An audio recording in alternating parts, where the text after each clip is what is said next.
So this may be a little tender. What happened is where that Band-Aid had just occluded the blister, and so he said that these blisters come and go. Was it a real small blister?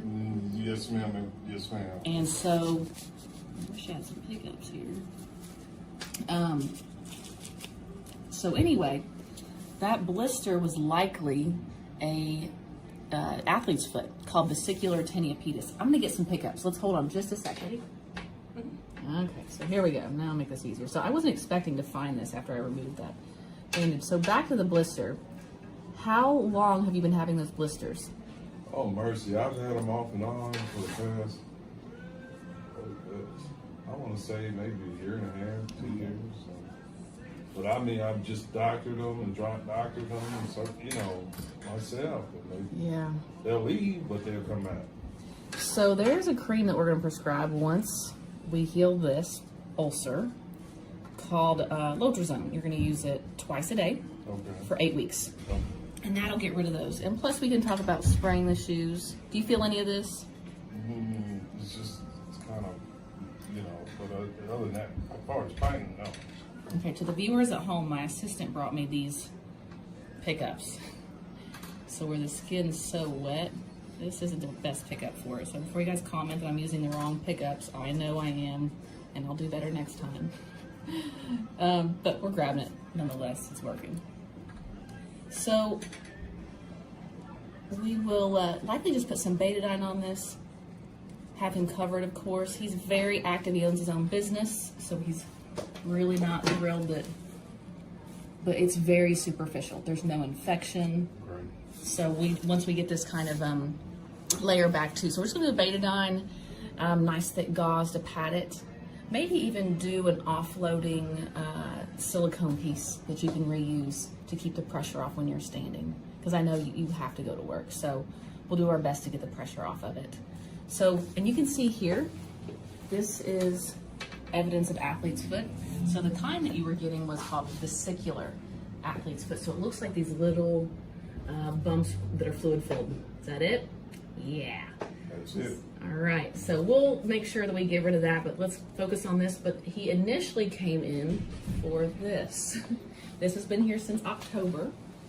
And when he found out he was a diabetic, he came running here, which I'm thrilled. So what we're looking at here, what appears to be a pyogenic granuloma, even coming up underneath the nail.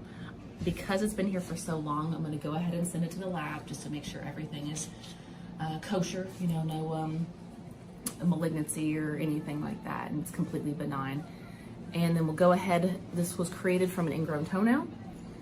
So we're gonna take care of the toenail. I'm gonna try to remove just that portion. We'll see how loose it is once we kind of get started. Okay, the nail will come back, not the ingrown part, but the nail will come back. So I'm gonna put a little medicine on the root so it does not return. We did take x-rays, which were negative for osteomyelitis, so that's always something you can be concerned with if you have an ingrown toenail for a long period of time. Absolutely make sure you get x-rays because it can get into the bone. But I think all in all, you should have a pretty good outcome, and I'm so glad you came in. All right, guys, I'll see you in just a minute. All right, everybody, we are back. So this is what he was initially came in for and referred over by your primary care doctor. So let's see what we find. First thing I'm gonna do is just free up that edge. What a big old soft tissue mass. And you can see it's even coming in the bottom. So I'm definitely sending this to the lab. So it's either a massive pyogenic granuloma or some type of soft tissue mass growing. So always wanna rule out any type of malignancy. You felt that? No, go ahead. Don't watch me. I told you how your brain's gonna trick you. Let me see here, let me get this out of the way. So you can grab that jar for me.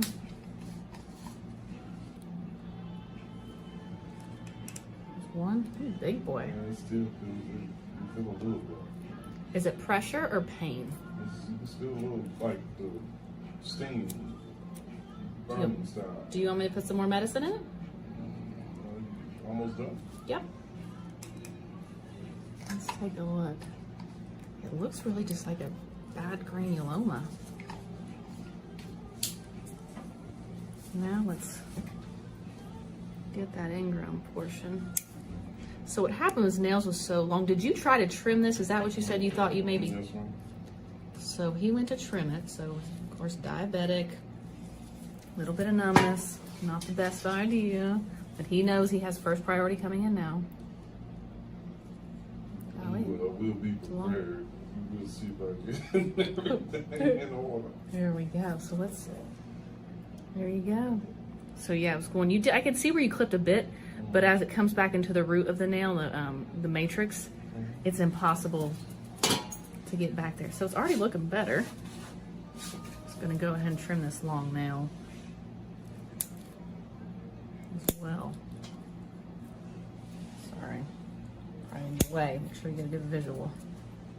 Yeah, just getting that, all that soft tissue out of the way looks a lot better. And you were able to get off work? No, the truck's still sitting there waiting. So I don't know how I managed that one. It was something already. okay, good. No drainage, no purulent drainage, that yellow or green. There is a little bit of odor to it, and it could be just from all the soft tissue that's been sitting there. Make sure that edge doesn't come back.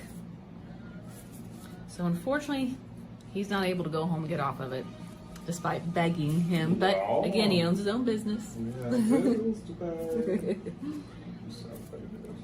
Are you going to be able to wear that, No. a bigger shoe or something? Do you have something at home? Like I Okay. said, my boots, my work boots, all that. So that's what I wear. Okay. I'll get you cleaned up. And then, well, guys, we'll definitely do a follow-up to see, and this is gonna bleed, so you're gonna need more gauze than that. And you might want to double them up. It's gonna bleed pretty bad. Mm-hmm. Just because this is also vascular, it's a lot of blood flow. That's why it was